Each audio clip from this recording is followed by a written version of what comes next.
حضرت سیدہ کائنات سیدہ فاطمہ الزہرا سلام اللہ علیہا کو عبادت کا اس قدر شوق تھا اور اس قدر ذوق تھا اور اس قدر عبادت کا جذبہ رہا تھا آپ کے اندر کہ آپ نے ایک خادم یا ایک نوکر جسے کہا جاتا ہے خادم رکھا ہوا تھا، سوار ایک خادمہ وہ آپ کے ہاں موجود تھی، اور اس خادمہ کا عالم یہ تھا کہ انہوں نے اس خادمہ کی ایک ڈیوٹی لگائی تھی، اپنی خادمہ کی ایک ڈیوٹی لگائی ہوئی تھی، اور یہ کہا تھا اس کو کہ تو نے صرف ایک ڈیوٹی دینی ہے، اور وہ یہ کہ تو نے دیکھنا ہے کہ سورج کس وقت غروب ہوا ہے۔ شاید آپ حضرات نے اس جملے پر توجہ نہیں دی اور آپ کے سماعتوں سے یہ نکل گیا۔ سیدہ کائنات نے اپنی ایک خادمہ کی ڈیوٹی لگائی تھی۔ کیا ڈیوٹی لگائی تھی؟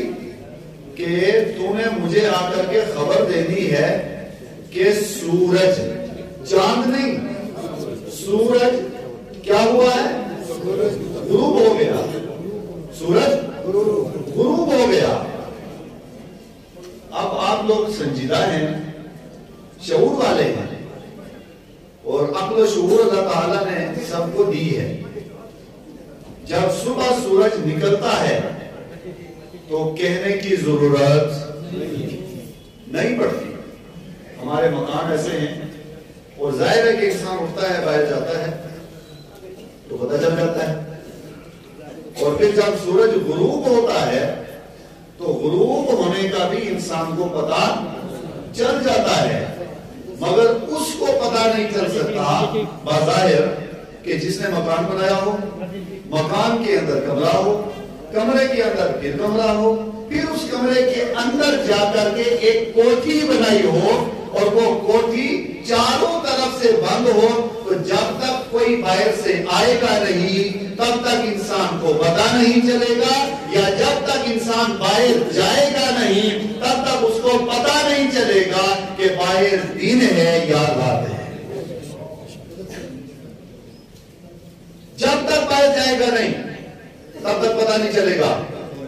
سیدہ کائنات نے ایک نوکرانی رکھی ہوئی تھی، خادمہ، اور اس کی اسپیشل یہ ڈیوٹی لگائی تھی کہ تو نے مجھے آ کر کے اندر بتا دینا ہے کہ سورج غروب ہو چکا، اب مغرب کا وقت شروع ہو چکا، رات آ چکی ہے۔ یہ روایت ہمیں یہ بتاتی ہے، یہ روایت ہمیں یہ سکھاتی ہے، یہ روایت ہمیں یہ پڑھاتی ہے کہ سیدہ کائنات وہ دن ہو یا رات، وہ اپنے چار دیواری کمرے کے اندر، مکان کے اندر، کوٹھی کے اندر رہتی تھی، جہاں کسی کا آنا جانا تو دور کی بات، سورج کے اتر جانے اور غروب ہو جانے کا بھی پتہ نہیں چلا کرتا۔ اب سنو ایک روایت، حضرت سیدہ کائنات آپ سے ایک سوال پوچھا گیا، اور یہ سوال اس سے قبل نبی رحمت صلی اللہ علیہ وسلم کی بارگاہ میں بھی سوال آیا، اور سرکار علیہ السلام سے بھی پوچھا گیا۔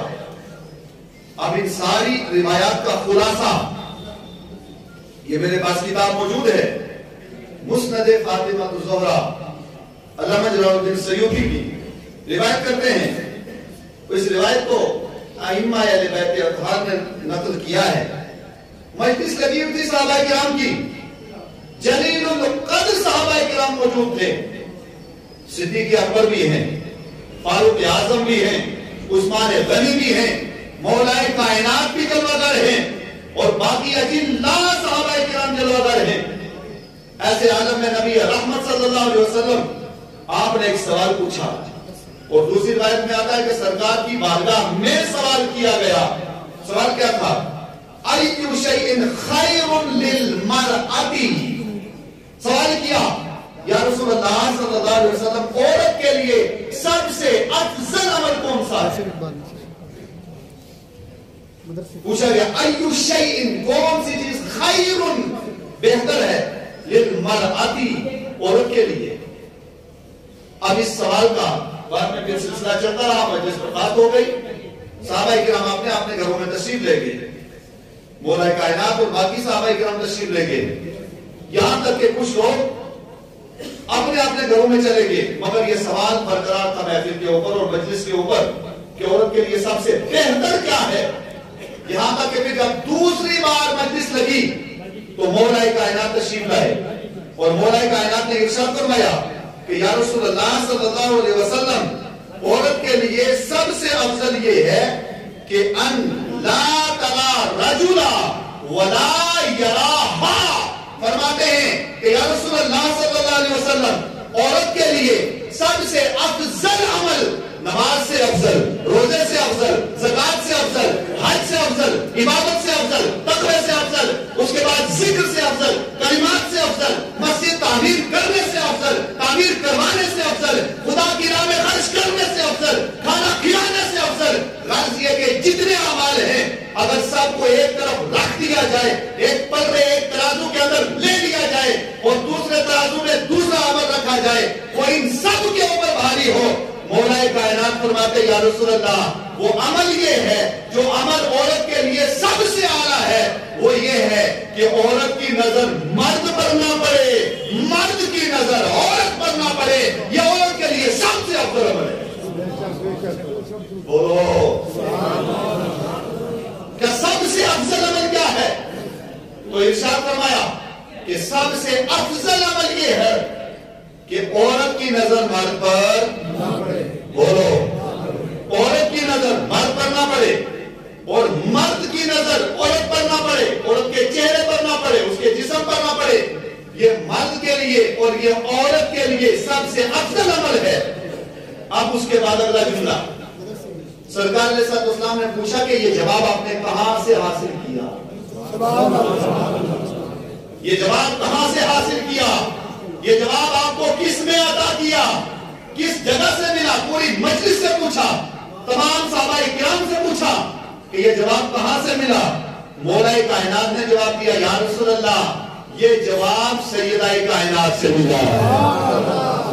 جب فرمایا کہ سیدہ کائنات سے ملا تو نبی رحمت نے ارشاد فرمایا کہ اہل محفل سنو، مجھے اس چیز کا علم ہے کہ اس کا جواب سوائے سیدہ کے کوئی اور جواب نہیں دے سکتا. اسی موقع پر آپ نے فرمایا، اسی لیے میں کہتا ہوں فاطمہ میرے جگر کا ٹکڑا. اب سیدہ کائنات سے پوچھا گیا کہ آپ بتائیں، یہ تو نبی پاک کی محفل تھی اور اس میں پوچھا گیا کہ عورت کے لیے سب سے افضل عمل کیا ہے. اب سیدہ کائنات سے پوچھا گیا الگ محفل کے اندر.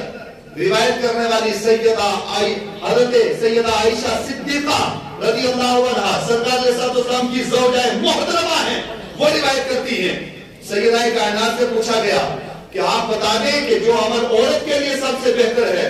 تو سیدہ کائنات نے جواب دیا کہ عورت کے لیے سب سے افضل عمل یہ ہے، فرماتی ہیں کہ ان لا یرا رجلا ولا یراها، کہ وہ کسی مرد کو نہ دیکھے اور کسی مرد کی نظر عورت کے چہرے پر نہ پڑے. یہ سب سے افضل عمل اس کے لیے، عبادت سے افضل، تقوی سے افضل، سارے معاملات سے افضل.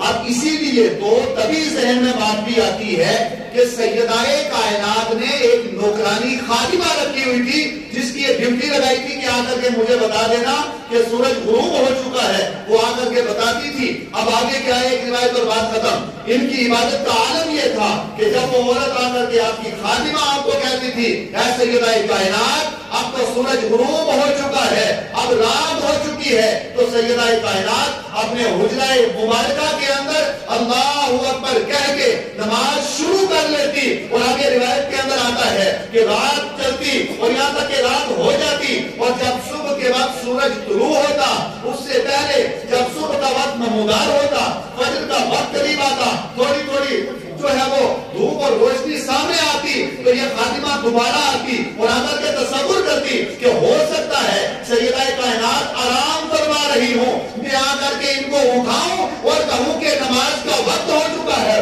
آپ نماز ادا کریں.